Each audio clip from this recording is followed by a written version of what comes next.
Hello and welcome back to the Ruby Shoes podcast.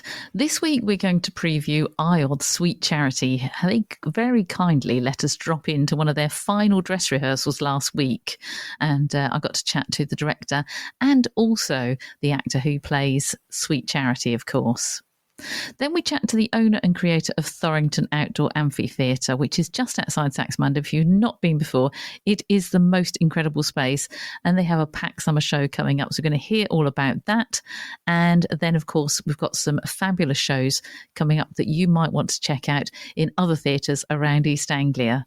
So it's great to be back here, bringing you the very best of local entertainment. So sit tight, relax, and let's see how we get on. Sweet Charity is being performed in a week's time at the New Wolsey Theatre, and I've been invited by IODS, the Ipswich Operatic Dramatic Society, to one of their final dress rehearsals.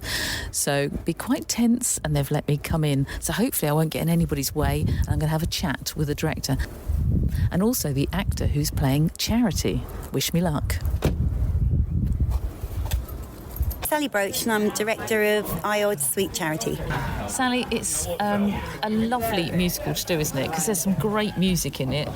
What was it that was, why were you drawn to Sweet Charity to direct it yourself? Well, basically, this is my third outing with Sweet Charity. The first time I played Helene with the Appeal Theatre Company. The second time I played Ursula with the Appeal Company. I also choreographed the first time as well. And the second time I choreographed Frog. So it was kind of like I've had a love affair with it for quite a while. So when I said that they were doing Sweet Charity and would I like to direct it, I thought, well, yeah, I've done everything else. Yeah, why not? You know, why inside not? Out. Yeah, I do know it really well. I think that was half the challenge, though, because when you've done a show a couple of times and you are very aware that this is a show that has been done a lot. I mean, the Wolsey themselves only did it a few years ago, so it was quite important for me to try and put a different spin on it. But also, because it's a very well-loved musical, you have to kind of keep its heart in the 60s, really. Yeah, oh, very much so. Yeah. And talking about the music as well, because if anybody thought, I don't think I know Sweet Charity, they definitely know the music, won't they would. Big Spender. Everyone knows Big Spender. Thank you, Shirley Bassey. And then you've got the Rhythm of Life, which is a big Sammy Davis Jr. hit. There's so many in here. And the Frog as well. Once you hear the start of the Frog music, people go, oh, I've heard that before. Yeah. And it was really good. I really liked it. Beyonce kind of parodied the Frog in one of her songs, which I can't remember right now. But so people have kind of seen that very much Fosse-esque movement as well, which is really important as well because it's Bob Fosse. So even if you wanted to make it completely different, you couldn't really. You'd have to make sure that there was a lot of those elements in, haven't yeah, you? there's sort of traditional elements. Tick off as they yeah, go. Definitely. I mean, like I said, I'm very blessed. I've got Luke Berry, who's my choreographer. He's outstanding. We work very well together. He kind of gets my vision and also gives it some more. And we both decided that we could play with a few things, but there were some things that we really, really had to kind of keep traditional. Yeah. So talk to me about the story of it. If someone literally, even though we've said about the song, still thinks, well, I don't get this, what this means. It's a real upbeat musical, isn't it? It's very funny. It's funny. It's about hope. It's about just keep going. Yeah, it is. Well, basically, it centres around a character called Charity Hope Valentine. She's a taxi dancer, which is somebody that is paid to dance with men. So the men come into the club, they buy tickets, they give the ticket to the girl, she then gets paid for the dance. So that's her. So she's very, very, very unique in the fact is that she has this total belief that her life will be better, that she will find her true love and she will get out of this job that she really doesn't like and that she'll live her happy ever after. And so it centres on the fact that she does meet somebody and she does fall in love with him. Yeah. And you see that kind of journey of her realisation that she could get out of the club, and it's really lovely and it's very funny. She's very funny because she's life's optimist as well. She's very vulnerable, and I think that's the important thing. So you are laughing with her rather than at her. Yeah. That's right. Have you directed before? Is this? I mean, I know this is the first time you directed this, but you've directed other things. Oh my gosh, yeah. So this is my fifth musical for IODS. So I did Dirty Rotten Scoundrels, Sweeney Todd. I assisted on My Fair Lady when Owen Berry directed that. Sweeney Todd, Addams Family, one of my favourites.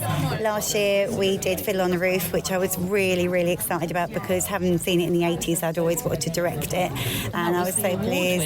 Yeah, actually they've all been award-winning apart from Sweeney, which we don't understand. Yeah. What were they thinking? Yeah, they've all been award-winning, which we're really lucky about. And then, of course, this year, Sweet Charity. I've directed a lot in the past for gallery players, and I've also this year was part of the Ink Festival at Hellsworth, where I directed a pod there, which was really exciting. Oh my goodness, busy lady then. Yeah, I am That's busy. Lucky to have you. Well, I don't know about that. And, experience. Well, I retired from teaching in July, and I've never been busier. People always say that, don't they? I know. I don't know how I have time to work. I know, exactly. Yeah. And I've also got my own little vintage business. So I have got a really sweet vintage shop in Felixstowe on the corner of Orwell and Ranelagh Road. Oh, so selling vintage clothes from 1920s up to 2000s. So. Well, give it a plug. What's the name of the shop? Sally B Vintage. You heard it here first. Get there. Sort out your vintage clothes. It's very sweet. Yeah, just come and have a chat. I love to meet new people, and it's really fun. And I've got some really, really pretty summer things in there at the moment. Lovely. I'll do just that. Oh, good. Sally, it's been a pleasure to talk to you. Talking of busy, I know you've got lots to do. You're just about to kick off, so I'll let you do that. But thanks for talking to Ruby Shoes Podcast. Oh, thank you very much. It's been a pleasure. What's happening now, dear? The Spanish man is going to help her. I wouldn't let him help me. My uncle. Someone get my uncle. Peanuts! Hot roasted peanuts! They're over here. I wish they'd hurry. I've got the 3 o'clock dentist appointment. Hello, Emily. Steph McIntyre from Ruby Shoes Podcast. Hello, how are you? So I'm very well, and I know you're literally about to kick off with all of this. Yes. We're really close now, aren't we? What, you've got a week to go until Yeah, opening? so it's a week, today, opening night. So, my the goodness. excitement is palpable. I bet. But everyone seems very up for it and very excited. So you're obviously in a good place right now, even though it's sort of those last, sort of can be chaotic last-minute rehearsals. I think you all seem quite organised tonight. Yeah. I think because we've been rehearsing for 4 months, and Sally is like meticulous with everything. So, I feel like everybody, feels really secure in what they're doing, and it's good. It's just a great show as well. It's full of love and excitement and sadness. So it's Tell me about the musical numbers, because you've got some great songs in it, haven't you? Yeah. Which is your favourite to perform? Oh, I don't know. I think Brass Band is my favourite to perform. Yeah. I love it. Just because it's so joyful, like it just oozes in the music, and and Cy Coleman writes brass like no one else, his brass sections are just incredible. So and you've got a proper brass live band. We've got 15-piece orchestra, which is incredible. So that's going to be awesome for people, and people can obviously see this at the Wolsey Theatre. Yes. Opening night is on the Wednesday the 10th, and then you go through to the Saturday. And we've got 2 performances on Saturday. So we've got the 2:30 and then the 7 o'clock. So no, 7:30. Don't come at 7. We'll do, but we'll go to the bar. go to the bar first. Have a few drinks. Exactly. Then you'll enjoy it all a bit more. won't you? Yeah. Brilliant. I will let you get on, because I know Thank you. everyone is literally about to start. Yes. I'll say break a leg. Thank you. And we at Ruby Shoes Podcast are very much looking forward to seeing you and the rest of the cast here at IODS performing at the Wolsey Theatre. Super. We can't wait. Thanks for coming. It's going to be good. Thorington Theatre was once a bomb crater left over from World War II. Now it's an absolute gem of an outdoor amphitheatre nestled in the woods just outside of Saxmundham. And here to tell us more about their packed programme for July and August is Lindy O'Hare. Lindy, welcome to Ruby Shoes Podcast. Thank you so much for chatting to us today. Tell us first of all your involvement in Thorington Theatre. Thank you, Steph. Yes, people, and you mentioned the bomb crater. One actor who came here said it's from destruction to creation. And I thought that was encapsulated it magnificently. The theatre is built on our farm, so I'm the owner and the founder, and I now run the theatre. And it's such an amazing place. It's just beautiful. What inspired you, other than the fact you had the bomb crater? What made you think, do you know what, this would be perfect for an amphitheatre? What's your background? My background is I have a degree in English, and then worked as an interior designer. So no background in the theatre whatsoever. It was a very good idea that had been percolated around the farm for a while, as this space was an amphitheatre. And when we first mentioned the idea, my husband said, why not? We have the wood right here, and we coppiced the chestnut trees sustainably, which are now 20, 30 foot high, the ones that would take, you just take the wood and leave the roots and they grow again. And we built it sort of as a folly, and we thought local schools have a few little dram productions, because it was built during lockdown. And when lockdown ended, I had no idea there were so many theatre companies out there who'd all not been able to perform. Very sorry about the dogs. Don't worry, that's absolutely fine. We've got a dog here at Ruby Shoes as well, called Ruby, and she's just gone out for a walk, so you're quite safe. But usually she brings a squeaky toy next to me when I'm trying to do an interview, so you're fine. Yeah. So these companies all got in touch, and we hosted about 50 in the first year and had 11,300 visitors, and it has taken off from there. Also, lockdown, it's terrible to say, but it worked in our favour, because when we first opened, we still had to be 2 meters apart. So we only had audiences of up to 200, and the groups all sitting 2 meters apart. And then in the mid-July, Boris Johnson, said we can now all act as normal again. And the theatre numbers, more audience members came. And so it was that sort of perfect storm of a new outdoor space and lockdown, and then people feeling safe to come and be outdoors and enjoy themselves again. You mentioned the theatre and the space. You've actually got 350 seats there now, haven't you, I think, for people to enjoy. Yes. And you also talked about sustainability, Lindy. That's really important to you, isn't it? Yes, it is, because this is an organic nut farm, and we have regenerative farming. We everything at the theatre, we built it with zero carbon footprint because there was no heavy machinery involved. 4 carpenters built it. There was no earth moving equipment. There was a tiny bit of leveling on the top tier of the seating, and that was done, by 2 men and 2 shovels in one day. And at the bar, we serve local goods. So there's no huge delivery. We support the crisps, come from Fairfields Farm, where they grow the potatoes, make the crisps on the farm. The ice cream's the same, a dairy farm, Suffolk Meadow, that milk the cows, make the ice cream. Vinca Wines, the wine does come from abroad, but it's a Suffolk company that has the cans are fully recyclable. The labelling is made out of the grape pulp, the pips and that. And they're fully recyclable. Our glasses that we use are made from recyclable plastic and fully recyclable. So we have the minimum impact on the environment that we can possibly manage. We're very conscious of the surrounding trees, the bracken and the ferns. And that's the one thing that can skyrocket me, is people walking across the bracken or the ferns, because they break them, they then die and go brown. And even activity in the woods where we've been, the impact's minimum, but I can see some of the ferns aren't as happy as they were. 99% of them are, but where there's human traffic, ferns don't like that. Yeah, and it's important to work with nature rather than against it, isn't it? Because we want this to be here for, other generations to enjoy. 2 things that also caught my eye was Fisher's Gin, which comes from Aldeburgh. I mean, that's just lovely. And that's also right. You've got new picnics, gourmet picnics, so you can make a proper night of it when you come along, can't you? Absolutely, Husk provide our picnics.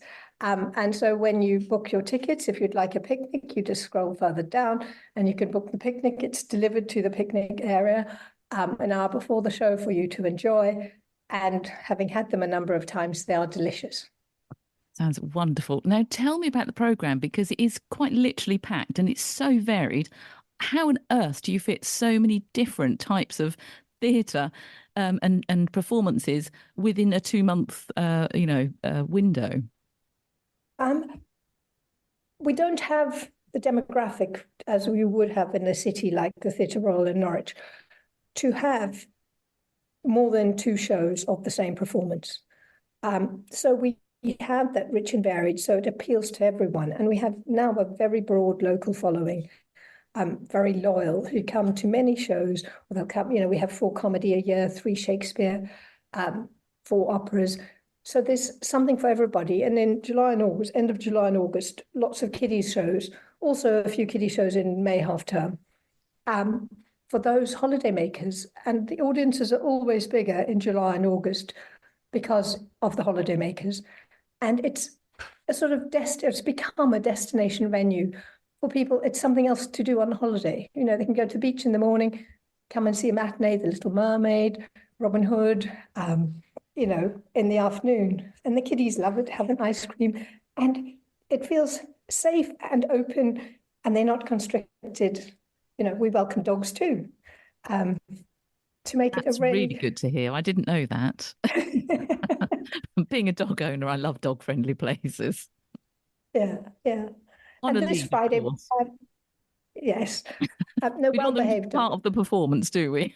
Oh, they do. They do. We had Dr. Dolittle, and every time the monkeys came out, going whoop, whoop, whoop, whoop, there was one dog in the audience who barked and barked and barked. It made the show because people began to, here come the monkeys, there goes the dog. Yeah. Tell me about some of the highlights, because there's so many.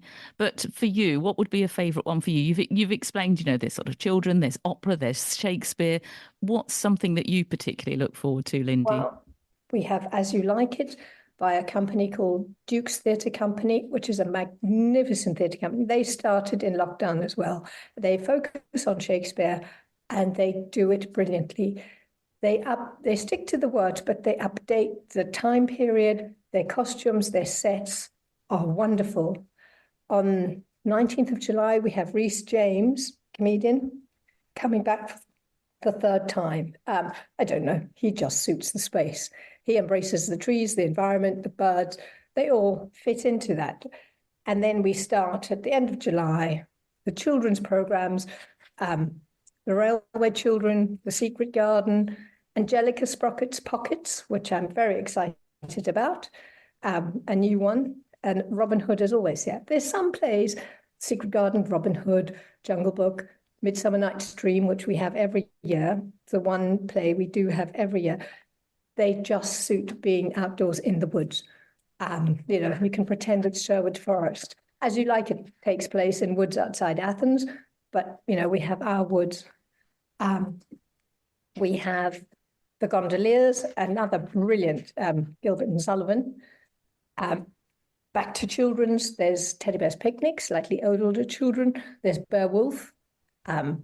There's Five Children and It, which many grandparents remember. One of the highlights that I'm most looking forward to, you asked, is called Set Menu by a man called George Egg. If you look at him on Instagram or Facebook, he's a chef and a comedian. And he prepares food. No, he was recommended to the theatre by Emma Freud, who lives nearby. He cooks fried eggs on irons and things like that. I'm very excited for him. And then we swing back into more serious stuff, because we do like to focus on local things. And a number of these shows, I haven't said which are local companies or not. The Haywain, which Constable painted just down in Constable Country. Yes. So there's a play that was written for his 200th anniversary, which is coming here. The second show I'm most excited about is Catherine Priddy, a folk singer who, since we booked her, has gone on a meteoric rise, winning 2 folk singer #1 singles. She's appeared all over. She is the most darling girl. Another one to look at on Instagram and follow. Oh my goodness. I can't believe all of this you're packing into the summer. That's absolutely incredible, Lindy. If you want tickets for this, which I'm sure you do after hearing this, it's thoringtontheatre.co.uk, thoringtontheatre.co.uk. Get your tickets. I would imagine they go pretty fast. They do. Audiences this year have been somewhat smaller. There are more bookings for July and August. As I've said, they're always bigger. Again, a dinosaur thing for children, The Lost World, which is a company from Norwich. And our season finale is a lovely singer called Ellen Williams, a Welsh girl. She looks like Catherine Zeta-Jones and sounds like Catherine Jenkins. And she is our finale. Oh, wow.